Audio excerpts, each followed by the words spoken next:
Hello, this is Emilee Mooney Scott. Thank you for watching the Release Report, a video series that highlights key features of Connecticut's new Release-Based Cleanup Regulations, or RBCRs, slated to go into effect on March 1st, 2026. This is Episode 4. Today we will discuss reporting and response requirements for new releases. Additional details are available in a companion post on the Robinson & Cole Environmental Law Plus blog. The new RBCRs set forth requirements for the characterization, remediation, and closure of both old and new releases. The last few episodes in this series have related to the discovery and reporting of old or existing releases. Today, we will discuss new releases. Let's begin with a review of the spill regulations that went into effect in March of 2022, as those provide the current requirements for reporting new releases. By statute, the person responsible for a vessel, vehicle, or site which experiences a release of oil or petroleum, chemical liquids, solid, liquid, or gaseous products, or hazardous waste must immediately report the release to the Department of Energy and Environmental Protection, or DEEP. Regulations went into effect in March of 2022 that set forth the specific parameters regarding such reporting. To differentiate these requirements from the RBCRs, I will call them the spill regulations. The spill regulations include reporting thresholds that vary depending upon the material that has been released. A release must be reported if it involves 5 or more gallons of oil or petroleum, or 1.5 gallons or 10 pounds of a material other than petroleum. Releases below these thresholds are also reportable if they are not contained and removed or otherwise mitigated by trained personnel within 2 hours after discovery. Certain releases are always reportable, regardless of the quantity of material released. For example, releases that enter a wetland, body of water, or storm drain are reportable regardless of the quantity released. Releases involving certain substances like PFAS and PCBs are always reportable, as are releases that involve listed materials of special concern at a concentration of 30% or more by weight. By contrast, certain releases are exempt from reporting.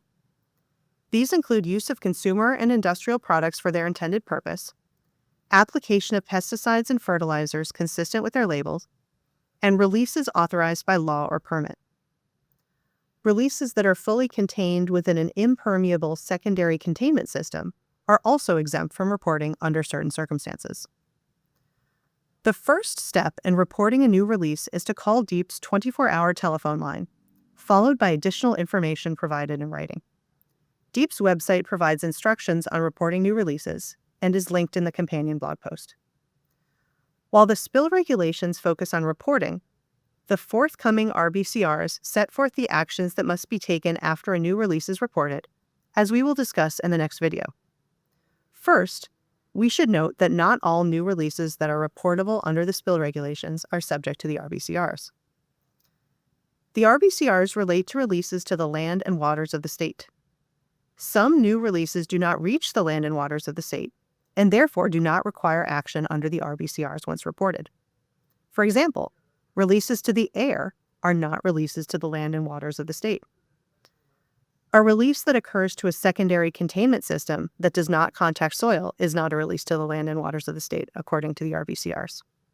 Finally, a release that occurs indoors is deemed not to be a release to the land and waters of the state if it does not come into contact with soil, and if substantially all of the material released is removed from any surface to which it was released, not more than 2 hours after discovery. For example, suppose that a grocery store mishap results in the release of several gallons of dish soap onto the store's linoleum floor.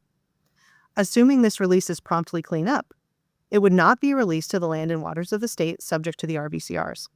For those releases that are to the land and waters of the state, any release reported under the spill reporting regulations is deemed discovered and must be addressed under the RBCRs.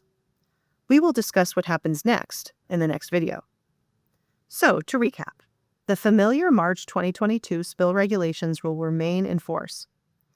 The RBCRs build upon the existing spill regulations by defining actions that must be taken after a spill is reported. And not all releases reportable under the spill regulations require action under the RBCRs. Please join us for a discussion of spill response actions in the next video. Thank you for watching.